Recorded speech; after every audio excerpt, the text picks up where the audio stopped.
ಗುರುಭ್ಯೋ ನಮಃ. ಶ್ರೀಮಾತ್ರೇ ನಮಃ. ಮನುಷ್ಯ ಯಾವ ಮಟ್ಟಿಗೆ ತನ್ನ ಮನಸ್ಸನ್ನು ಹಾಳು ಮಾಡಿಕೊಂಡಿದ್ದಾನೆ ಅಂದರೆ, ತನ್ನ ಮುಂದೆ ಯಾರಾದರೂ ಚೆನ್ನಾಗಿದ್ದಾರೆ ಅಂದರೆ ಅವರನ್ನು ಹೇಗೆ ಹಾಳು ಮಾಡೋದು ಅನ್ನೋದನ್ನು ಯೋಚನೆ ಮಾಡ್ತಿರ್ತಾನೆ. ನೇರವಾಗಿ ಅವನನ್ನು ಎದುರಿಸೋಕೆ ಸಾಧ್ಯ ಆಗೋದಿಲ್ಲ ಅನ್ನುವಾಗ ತಂತ್ರ ಮಾರ್ಗಗಳ ಪ್ರಯೋಗಕ್ಕೆ ಶುರು ಮಾಡ್ತಾರೆ. ಮಾಟ ಮಂತ್ರ ಪ್ರಯೋಗಗಳು, ಆತನ ಮೇಲೆ ಅಭಿಚಾರ ಕರ್ಮಗಳನ್ನು ಮಾಡಿಸುವುದು, ಅಥರ್ವಣ ವೇದ ಪ್ರಯೋಗಗಳನ್ನು ಮಾಡಿಸುವುದು, ಅಥವಾ ಭೂತ ಪ್ರೇತಗಳನ್ನು ಅವನ ಮೇಲೆ ಬಿಡುವಂಥದ್ದು. ಈ ಸಾಕಷ್ಟು ಅಭಿಚಾರ ಕ್ರಿಯೆಗಳನ್ನು ಕಲಿಯುಗದಲ್ಲೂ ನಡೀತಾ ಇದೆ. ಇಲ್ಲ, ಕಲಿಯುಗದಲ್ಲಿ ಮಾಟ ಮಂತ್ರಗಳನ್ನು ಮಾಡಿಸೋಕೆ ಸಾಧ್ಯವೇ ಇಲ್ಲ ಅಂದರೆ ಅದು ಸುಳ್ಳು. ತನಗರಿವೇ ಇಲ್ಲದಂತೆ ನಾವು ಆ ಕೂಪದಲ್ಲಿ ಬಿದ್ದು ಹೋಗಿರ್ತಾರೆ ಕೆಲವರು. ಆ ಕತ್ತಲೆಯಲ್ಲಿ ಬಿದ್ದು ಮೇಲೆ ಹೇಳೋಕ್ಕೆ ಸಾಧ್ಯನೇ ಆಗದೆ ಕೊನೆಗೊಂದು ದಿನ ಅನಿಸುತ್ತೆ, ಹೌದು ನನ್ನ ಮೇಲೆ ಏನೋ ಆಗಿದೆ ನೋಡಿ, ಅಲ್ಲಿವರೆಗೂ ಅದರ ಅರಿವು ಕೂಡ ಬರೋದೇ ಇಲ್ಲ. ಅದು ಸಾಧ್ಯನಾ? ಸಾಧ್ಯ. ಜಗನ್ಮಾತೆ ಇದ್ದಾಳೆ ಅಂದಮೇಲೆ ಜಗನ್ಮಾತೆಯ ಶಕ್ತಿ ಇದೆ ಅಂತ ನಂಬಿದ ಮೇಲೆ ಅವಳದ್ದೇ ಶಕ್ತಿಯನ್ನು ಕೆಟ್ಟದ್ದಕ್ಕೂ ಬಳಸ್ಕೊಳ್ತಿದ್ದಾರೆ. ಅಲ್ಲೂ ವ್ಯಯ ಆಗುವುದು, ಅಲ್ಲೂ ಬಳಸ್ಕೊಳ್ಳುವುದು ಜಗನ್ಮಾತೆಯ ಶಕ್ತಿಯನ್ನೇ. ಮಾಟ ಮಂತ್ರ ಪ್ರಯೋಗಗಳು ಏನು? ಆ ಷಟ್ಕರ್ಮ ಕ್ರಿಯೆಗಳು, ಶಾಂತಿ ಕ್ರಿಯೆ ಆಗಲಿ, ವಶೀಕರಣ ಆಗಲಿ, ಸ್ತಂಭನವಾಗಲಿ, ವಿದ್ವೇಷಣವಾಗಲಿ, ಉಚ್ಚಾಟನವಾಗಲಿ, ಮಾರಣ ಪ್ರಯೋಗಗಳಾಗಲಿ, ಈ ಷಟ್ಕರ್ಮ ಪ್ರಯೋಗಗಳನ್ನು ಜನರ ಒಳಿತಿಗಾಗಿ ಅಥರ್ವಣ ವೇದದಲ್ಲಿ ವಿವರಣೆ ಕೊಟ್ಟಿರೋದು. ಆದರೆ ಹೇಗೆ ಹೋಗ್ತಾ ಇದೆ ಅದರು ಅಂದರೆ, ಇಲ್ಲದೇ ಇರುವಂಥವರನ್ನು, ಅವರು ನೆಮ್ಮದಿಯಾಗಿರಬಾರ್ದು, ಆ ಕಾರಣಕ್ಕೆ ಅವರನ್ನು ತೊಂದರೆ ಕೊಡಬೇಕು, ನಿಮ್ಮ ಜೊತೆಯಲ್ಲೇ ಇದ್ದುಕೊಂಡು ಹಾನಿ ಮಾಡ್ತಾ ಹೋಗ್ತಾರೆ. ಮಂತ್ರ ಪ್ರಯೋಗಗಳು ಯಾವ ಮಟ್ಟಿಗೆ ಫಲ ಕೊಡುತ್ತೆ ಅಂದರೆ, ಅವನಿಗೆ ಅರಿವೇ ಆಗೋದಿಲ್ಲ ನಾನು ಆ ಸುಳಿಯಲ್ಲಿ ಸಿಕ್ಕಾಕೊಂಡಿದ್ದೀನಿ. ಆ ಡಾರ್ಕ್ನೆಸ್ ಹೆಂಗೆ ತುಂಬ ಹೋಗಿರುತ್ತೆ ಅಂದರೆ, ಎಲ್ಲೋ ನನ್ನ ಟೈಮ್ ಚೆನ್ನಾಗಿಲ್ಲ ಅಂದ್ಕೊಂಡು ನಡೀತಾ ಹೋಗ್ತಿರ್ತಾರೆ. ಮಾಟ ಮಂತ್ರ ಪ್ರಯೋಗಗಳು ಸಾಧ್ಯನಾ ಅಂದರೆ ಸಾಧ್ಯ. ಮಾಡುವವರು ಇದ್ದಾರೆ, ಮಾಡಿಸುವವರು ತುಂಬ ಜನ ಇದ್ದಾರೆ.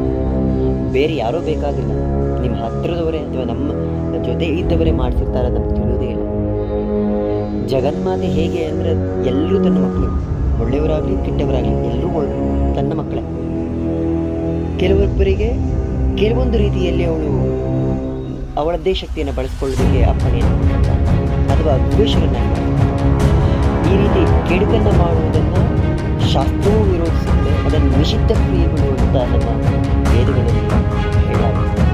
ಆದರೆ ಅದೇ ಕ್ರಿಯೆಗಳನ್ನು ಯಾವುದನ್ನು ಮನುಷ್ಯನ ಉದ್ಧಾರಕ್ಕೆ ಬಳಸ್ಕೊಳ್ಬೇಕಾಗಿತ್ತೋ ಅದನ್ನು ಹಾನಿಗೆ ಬಳಸ್ಕೊಳ್ತಾ ಇದ್ದು ತೊಂದರೆ.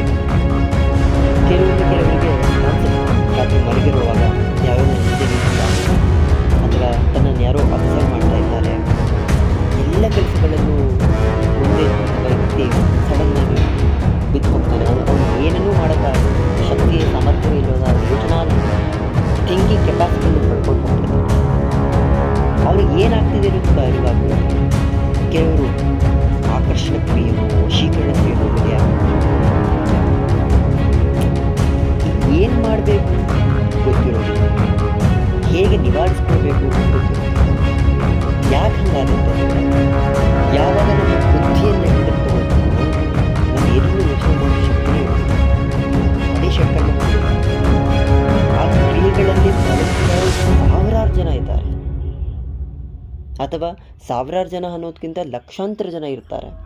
ಇದು ಮೂಢನಂಬಿಕೆಯ, ಅಂಧವಿಶ್ವಾಸನ? ಅನುಭವಿಸುತ್ತಿರುವವರಿಗೆ ಮಾತ್ರ ಅದರ ಕಷ್ಟ ಏನು ಅನ್ನೋದು ಗೊತ್ತು.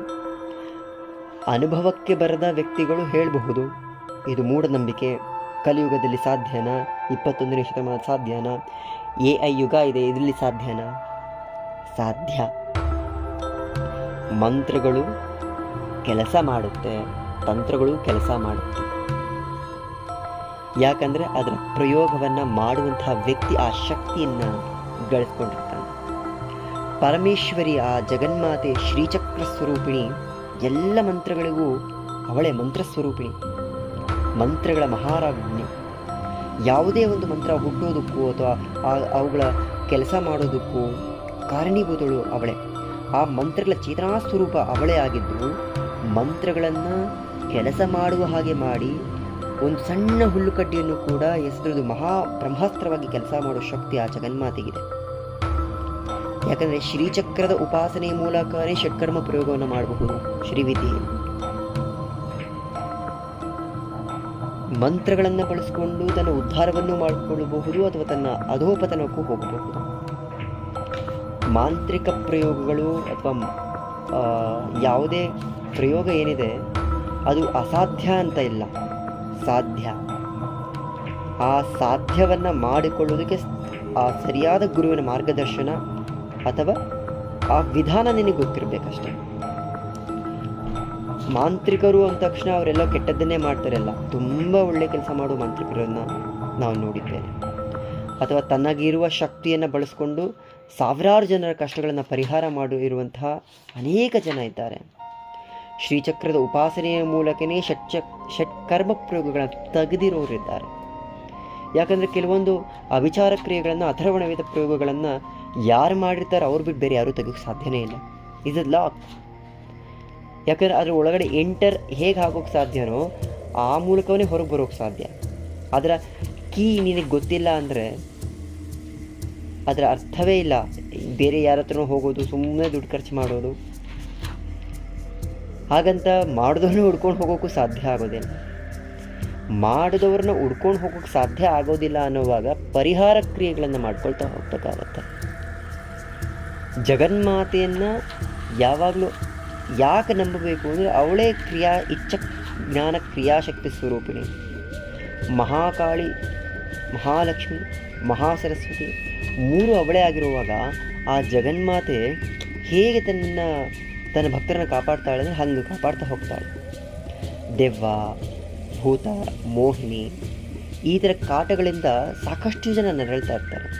ರಾತ್ರಿ ಕಣ್ಣು ಮುಚ್ಚೋದಕ್ಕೆ ಸಾಧ್ಯ ಆಗೋದಿಲ್ಲ, ಅವರು ನಿದ್ರೆನೇ ಬರೋದಿಲ್ಲ. ಮಲ್ಕೊಂಡ್ರೆ ಕೆಟ್ಟ ಕೆಟ್ಟ ಕನಸುಗಳು ಬರುತ್ತೆ. ತನ್ನ ಹಿಂದೆ ಯಾರೋ ನಿಂತಿದ್ದಾರೆ, ಕತ್ತೆ ಹಿಸುಕಿದಂಗೆ ಆಗುತ್ತೆ, ಮೇಲೆ ಕುತ್ಕೊಂಡಂಗೆ ಆಗುತ್ತೆ. ಸುಳ್ಳು ಅಂತ ಹೇಳುವವರಿಗೆ ಆ ಪರಿಸ್ಥಿತಿಯಲ್ಲಿ ಅವರಿದ್ದಾಗ ಅದು ನಿಜ ಅಂತ ಅನಿಸುತ್ತೆ. ಯಾವುದೋ ವ್ಯಕ್ತಿಗಳು ತಮ್ಮ ಒಂದು ಕ್ಷುಲ್ಲಕ ಕಾರಣಕ್ಕೋಸ್ಕರ ಅಭಿಚಾರ ಕ್ರಿಯೆಗಳನ್ನು ನಡೆಸಿ ಆ ವ್ಯಕ್ತಿಯ ದೇಹದಲ್ಲಿ ಸಾಕಷ್ಟು ನೋವುಗಳನ್ನು ಉಂಟು ಮಾಡ್ತಾರೆ. ಸಣ್ಣ ಸಣ್ಣ ವಿಷಯಗಳಿಗೆ ದೊಡ್ಡ ದೊಡ್ಡ ಪ್ರಯೋಗಗಳನ್ನು ಮಾಡಿಸ್ತಾರೆ, ಅವನ್ನ ಹಿಂಸಿಸ್ತಾರೆ. ಯಾಕಂಗಾಗುತ್ತೆ? ಯಾಕಂದರೆ ಈ ಮಾನಸಿಕವಾಗಿ ಕುಗ್ಗೋಗಿರುವಂಥವ್ರಿಗೆ ಅಸ್ತ್ರವೇ ಅದು. ನಾನು ನಿನ್ನನ್ನು ನೇರವಾಗಿ ಎದುರಿಸೋಕೆ ಸಾಧ್ಯ ಇಲ್ಲ ಅನ್ನುವಾಗ ತಾಂತ್ರಿಕ ಪ್ರಯೋಗಗಳಿಗೆ ಮುಂದಾಗ್ತಾರೆ. ಆ ಮಾಡುವವರು ಕೂಡ ಬಹಳಷ್ಟು ಜನ ಇದ್ದಾರೆ. ಸರಿ ತಪ್ಪು ಏನನ್ನೂ ನೋಡದೆ ಎಲ್ಲವನ್ನೂ ಮಾಡ್ತಾರೆ. ಕೊನೆಗೆ ಏನು ಮಾಡಬೇಕು? ಇಷ್ಟೆಲ್ಲ ಆಗಿದೆ, ನೋವಾಗ್ತಿದೆ, ಹೌದು ತಂತ್ರ ಪ್ರಯೋಗಗಳಾಗ್ತಿದೆ ಅನ್ನುವಾಗ ದಶಮಹಾವಿದ್ಯೆಗಳನ್ನು ಆರಾಧನೆ ಮಾಡಬೇಕಾ ಅಥವಾ ಜಗನ್ಮಾತೆಯನ್ನು ಹಿಡ್ಕೊಳ್ಬೇಕಾ? ಜಗನ್ಮಾತೆ ದಾರಿಯನ್ನು ಮಾತ್ರ ತೋರಿಸ್ಬೋದು. ಯಾಕೆ? ಆ ಹಾದಿಯಲ್ಲಿ ಸಾಗೋದು ನೀನೇ, ನಿನಗೆ ಆ ದಾರಿನಷ್ಟೇ ತೋರಿಸೋಕೆ ಸಾಧ್ಯ ಅಮ್ಮನವರು. ಹಾಗಾಗಿ ಏನೋ ಒಂದು ಯಾವ ವ್ಯಕ್ತಿ ಕುಗ್ಗೋಗ್ತಿರ್ತಾನೆ ಅಥವಾ ಈ ರೀತಿ ಪ್ರಯೋಗಗಳಾಗಿರುತ್ತೆ, ಆದಷ್ಟು ಆ ಜಗನ್ಮಾತೆಯನ್ನೇ ಉಪಾಸನೆ ಮಾಡ್ತಾ ಹೋಗಬೇಕು ಅಥವಾ ಮಂತ್ರಗಳನ್ನು ಪಠಿಸ್ತಾ ಹೋಗಬೇಕು.